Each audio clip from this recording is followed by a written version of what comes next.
Good morning, ladies and gentlemen. Welcome to my new video. In today's video, we're going to talk about Trump's taco again. We'll also talk about ongoing news coming out of Iran. We're also going to be talking about Britain, Little Britain, and we'll be talking about escalations in Ukraine as well. How long can Ukraine last? So let's start the show, guys. So Trump has sent one of his famous tweets on Truth Social. It's the same thing again, over and over again. He's like the boy who cried wolf. He talks a big game, but on the day, he chickens out. That's why they call him Taco. Trump always chickens out. That's why they call him that. And he will be remembered for Trump Taco for the rest of his life. So he threatened to destroy Iran's power plants and water desalination plants, infrastructure. You know, he was also obviously been directed by Netanyahu. And you know, Netanyahu is like the worst person you can get any advice from, because look what he's done to Gaza. And what was Netanyahu's plan for Gaza? Total destruction. Forget Hamas, just target the whole population. And that's what they did. They targeted every single person, woman, child, animal, everything. Nothing was allowed to live. And they've targeted everyone, and they got away with it. They got away with it, guys. Nobody's pressing any charges. The ICC guy has been made to quit. I don't think anything will happen with ICJ. I think they've got away with it. Nothing will happen from the UN. So USA sees that. They see Gaza as a template, and they think they can do the same thing to Iran. Obviously, Iran is 1,000 times bigger, maybe more. So we know Trump is getting lots of his advice from Zios and Netanyahu and all of his buddies, and they're all pretty much telling Trump to do the same thing, do to Iran what they've done to Gaza. But he's tacoing out last minute. Why is he tacoing out? Because from what I've seen, the Iranians are not afraid. They are not begging, oh, please stop, please stop. They are waiting for this. And I think Trump knows this. When you fight an enemy who is not afraid, it is you that needs to be afraid. How far are you willing to go?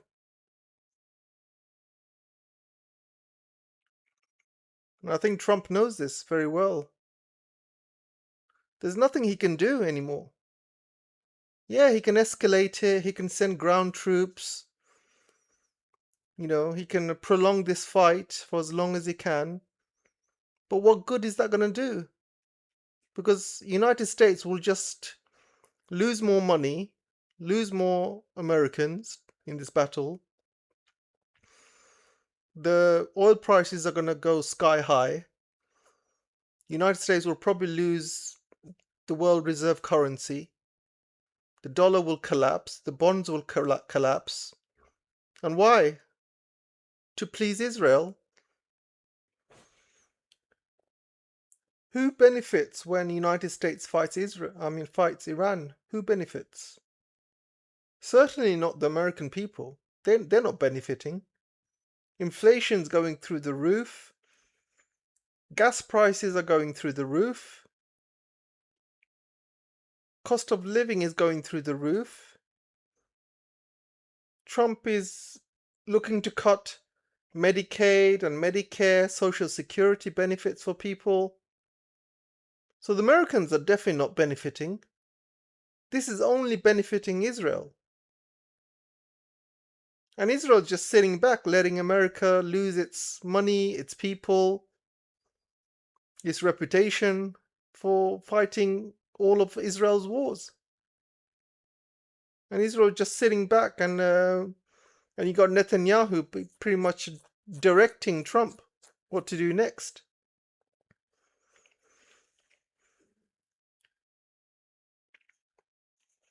So Trump is sending his usual tweets, lying. He said he's won the war for like 100th time already. He said he's having peace talks for the 100th time already. Nobody believes him anymore.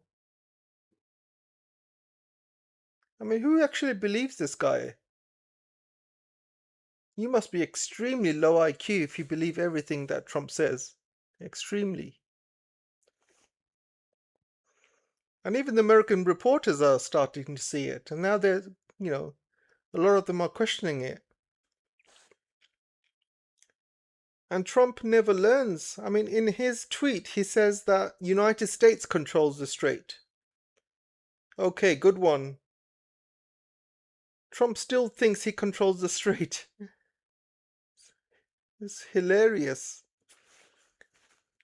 Iran gave them a very good message today. They shut down a drone, MQ-9 drone, which costs around 30 million, by the way. Very expensive.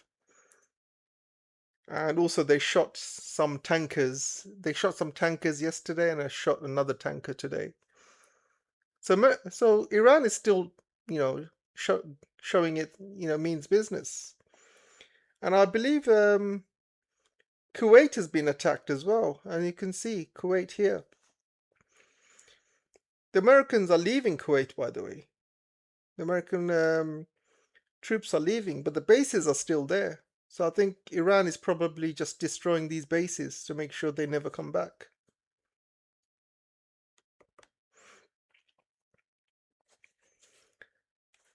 And time is not on Trump's side at the moment. He's got his midterms coming up. You got the SPR oil reserves, which are almost finished. They are at the barrel's bottom at the moment. It's almost like eating from a plate that you've already ate from. You're basically scraping the bottom of the plate. That's what it's like. They're just scraping the bottom of the oil. Because these are stored in salt mines and things like that. So once it goes below a certain level, it becomes very difficult to extract from these salt mines. A lot of it is seeped into rocks and things like that, so it gets very, very difficult. There's going to come a time very soon where they can't extract even a little bit. And when that news comes out, you're going to see oil prices just shoot up.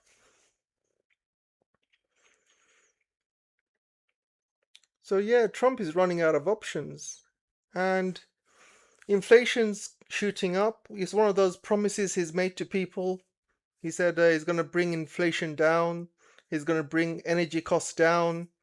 He made a lot of promises to the American people. None of it's come true. None of it. He's not made one promise to the American people which came true. But all the promises he's made to Israel, they've come through. All of them. Attack Iran. Yeah, sure, I'll do that for you. No problem. Let us carry on with the G side in Gaza. Yeah, sure, no problem. Whatever you want, do it.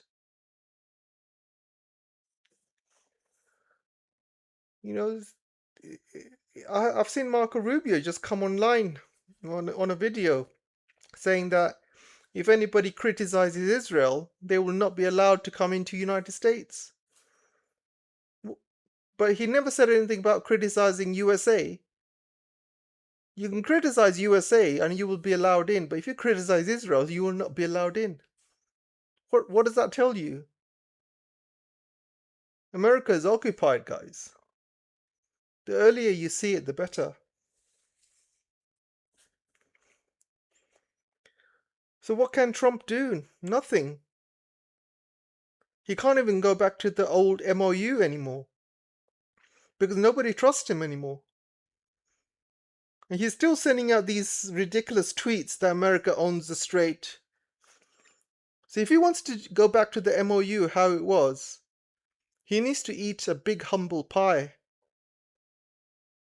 and just admit that he's lost. That is the only way. He's asking for Iran to surrender. Iran's not going to surrender. But the problem with Trump, his ego is too big. He cannot see himself losing. He doesn't want to be in the history books as the president who lost against Iran. He thought it's going to be an easy job. I've seen a lot of his old tweets and interviews, and he was accusing Obama of starting a war with Iran. He said, Obama's going to start, a war with Iran. This is like the worst news for America. And he got a lot of support by saying these things. But now I think that he wanted to be the president to attack Iran, not Obama. I think this is why he said what he said against Obama. I think Donald Trump himself, he wanted to attack Iran. I think he wanted to take all the plaudits. So he was telling Obama not to attack Iran while he was preparing to do it himself. Unfortunately, it hasn't worked out for him. Apparently, Iran and Oman have been talking about opening up a second route in the strait. But I think IRGC have said no. Because if you open a second route next to Oman, you can guarantee United States will take full advantage of it. They will take over and they will start charging tolls on that route. Donald Trump is a cheeky guy. The only reason the MOU got destroyed was because of Donald Trump.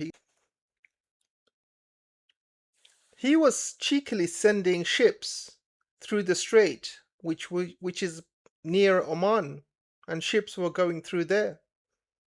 And rightly, Iran blew them off the water.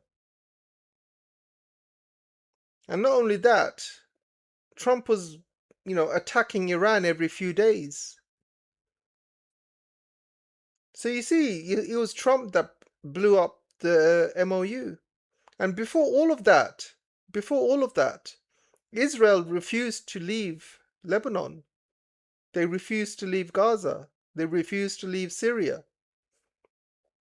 And those were important requirements in the MOU. And Israel failed to do any of that. So why should Iran go back to the MOU? It makes no sense. And why should Iran make a separate route through Oman? It makes no sense. So American can take full advantage of it. I don't think so. And even now, you see Israel has escalated things in Lebanon and Gaza.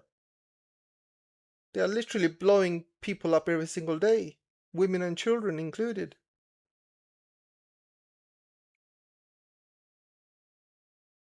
This G side, nobody's trying to stop it.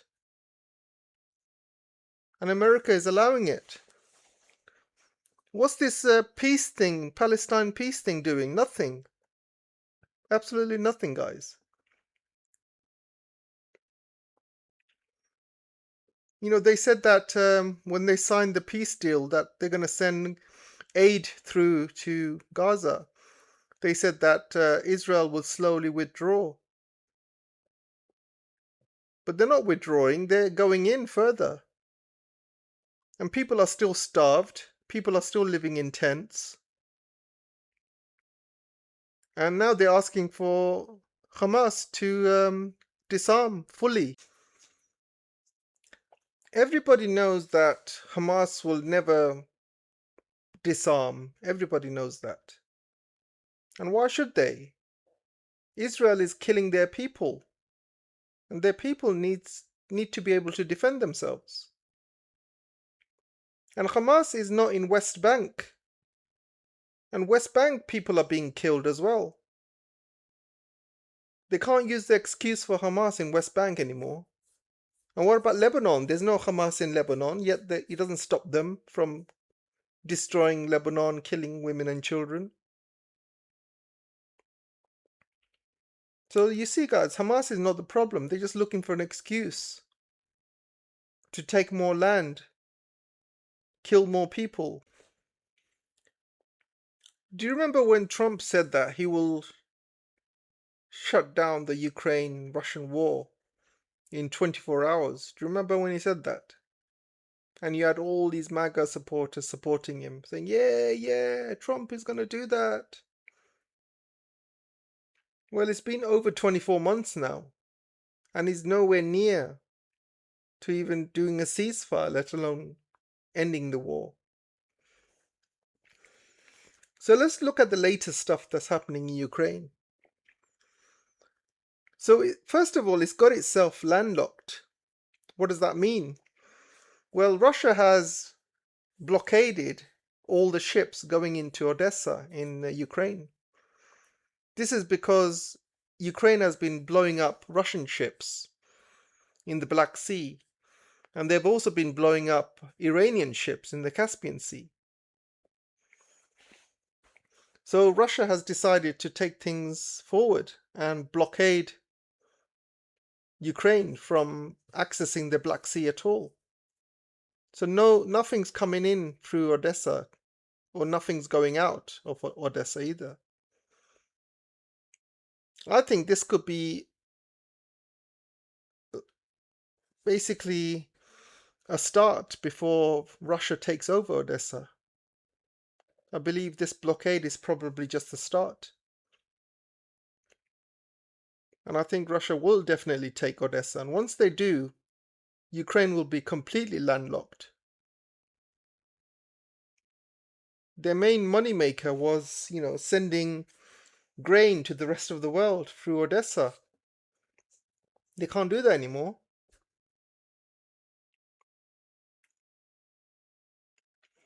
So where are they going to make money from? Well, they can't. They're going to have to beg more money from the EU and from America. And EU is going absolutely broke. UK is going broke. There's going to come a time when they say, no, enough is enough. We don't have any more money to give you. And that time is coming very close. Trump is refusing to give any money to Ukraine. So once this grain money disappears, you will start seeing Ukraine collapsing because they won't be able to pay their army. And you're going to see huge amounts of deserters.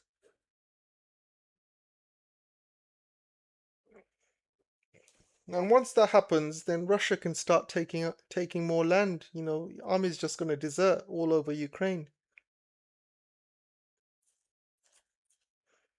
And I think Russia will take, Kharkov as well. And I think they will take half of Kiev even. Like they did with Berlin. Do you remember when they took half of Berlin? And they'll go all the way up to the Dnieper River. And this will give them, a good buffer. Because Russia needs a buffer. Especially with drone and missile technology nowadays. They can reach Moscow very easily and St. Petersburg. So that Russia needs to protect these cities.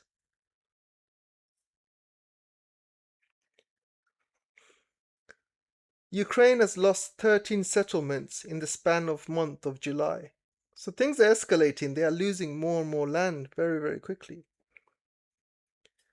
It lost over 700 square kilometers of land in the same time frame, the highest since 2025. It's rationing diesel in the middle of the harvest season. Also, guys, I don't know if you know, but Russia has been destroying petrol stations in Ukraine. So army or anyone cannot use any gas because all the gas stations, petrol stations are being blown up. They don't know where they can get diesels from. And Russia is blowing up any, diesel storage or petrol storage or gas storage facilities all across Ukraine. So Ukraine is running out of energy fast. Very fast. It's gotten 400 gas stations destroyed. Not a single one remains between Poltava, Kharkov, and Dnipropetrovsk. It's gotten 200 locomotives destroyed just this year, which is 15% of its total railroad. So when these trains are being destroyed, they cannot deliver goods to the front lines. If you send it using cars or vehicles or tanks, they get destroyed immediately with the Russian drones.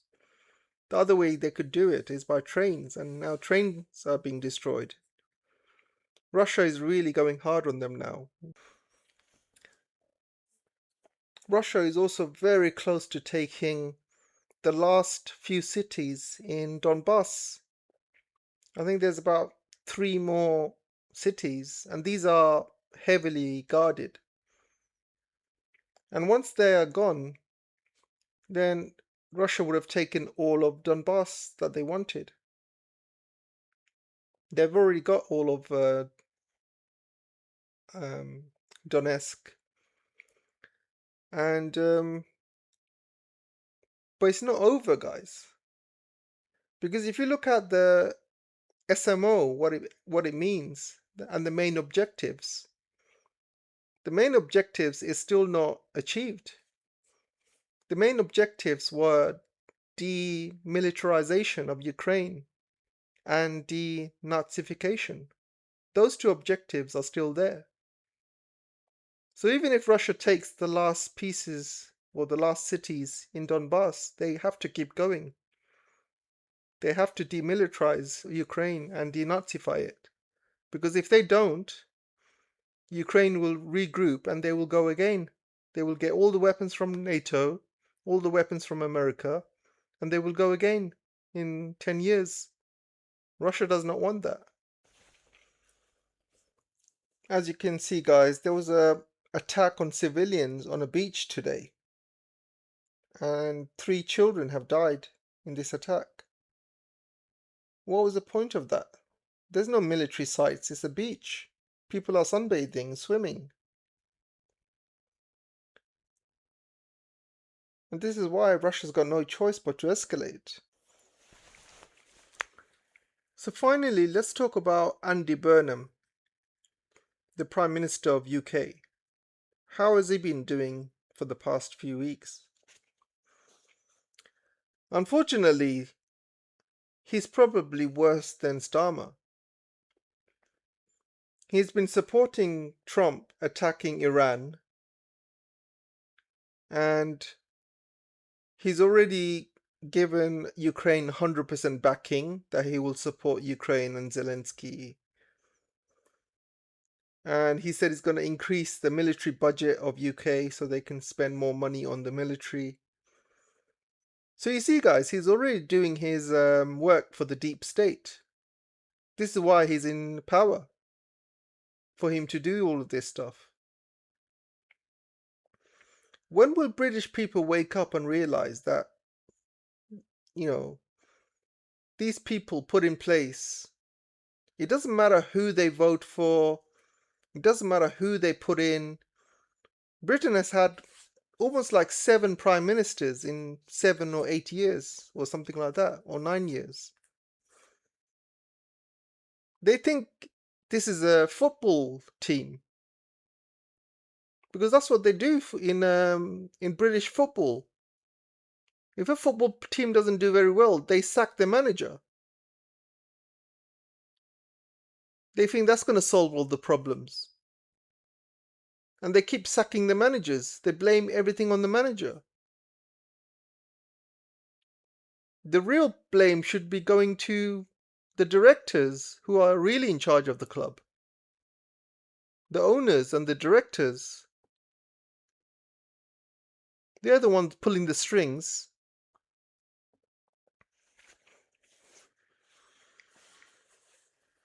This is why Britain will never be a serious country. Never. Until they realize that they don't really have democracy in their countries. They have no freedom of speech, no democracy. These people are put in charge to do a job. Each leader came to Britain, they did a job and they left. For example, Liz Truss came in, she did a job and left after a few days. Rishi Sunak came in, opened the borders to Indians. He did his job and he left. Next, Boris Johnson came in, he banned Huawei. He did other ridiculous stuff for the UK. He did his job, obviously the virus stuff as well. He did his job and he left. Next guy comes in, he does his job for the deep state and he leaves. That's what they do. Each guy that comes in, they got a set of instructions. And this is why all of them support Ukraine. All of them support, Trump. All of them support Israel. All of them. Their policy never changes. Only the face changes. But the policy doesn't change. People in UK think they got a democracy. This is no democracy. It's just a different face doing the same job.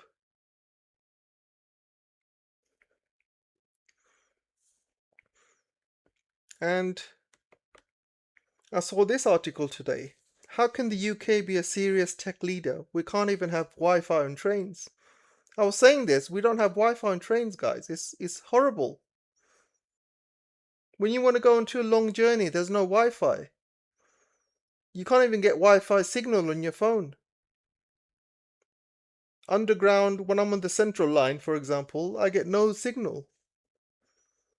And if you want to go long distance, like Birmingham, Manchester, again, no signal, no Wi-Fi. And what's worse, these trains are so damn expensive. If you want to go from London to Manchester, it's going to cost you £189. £189, guys. With that money, you can go to Spain in the morning, do some shopping, and come back in the evening. Spend a whole day in Spain. And if you want to travel to Birmingham or Leicester, it costs like £80 one way. And Birmingham or Leicester are less than 100 miles. It's very close. It's not even that far, guys. In China, they have Beijing to Shanghai going in around 4 hours. And the distance between Beijing and Shanghai, we're talking about thousands of miles here. It's not 100 miles, it's at least 3,000-4,000 miles.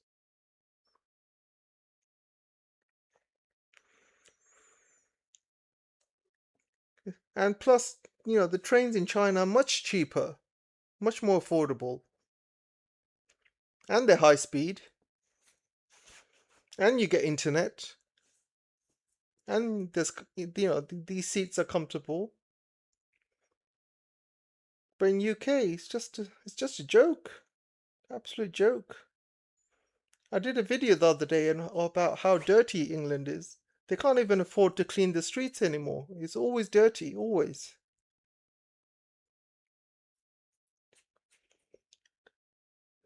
And they just let all the immigrants in, guys. They've taken over all the jobs. These companies have realized they can hire these immigrants and they will basically do the job for cheaper. And they're taking over all the jobs, from the small jobs to the big jobs to the tech jobs, everything.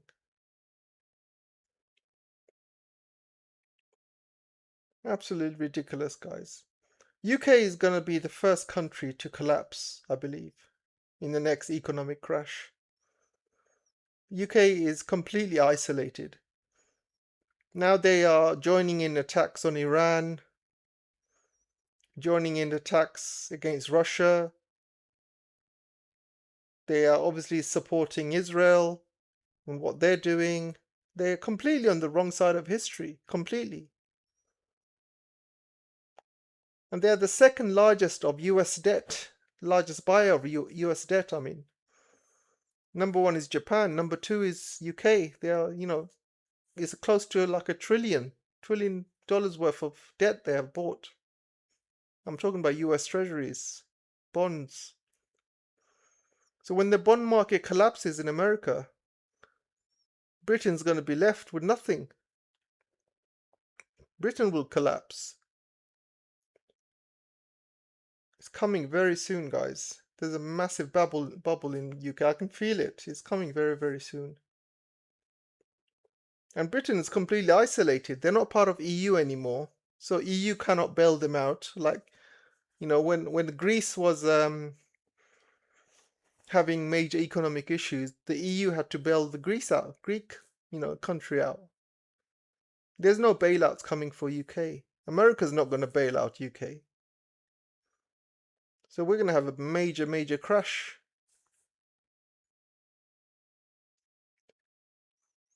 Anyway, guys, that's all for today. Let me know what you guys think, and I'll see you in the next video. Take care for now.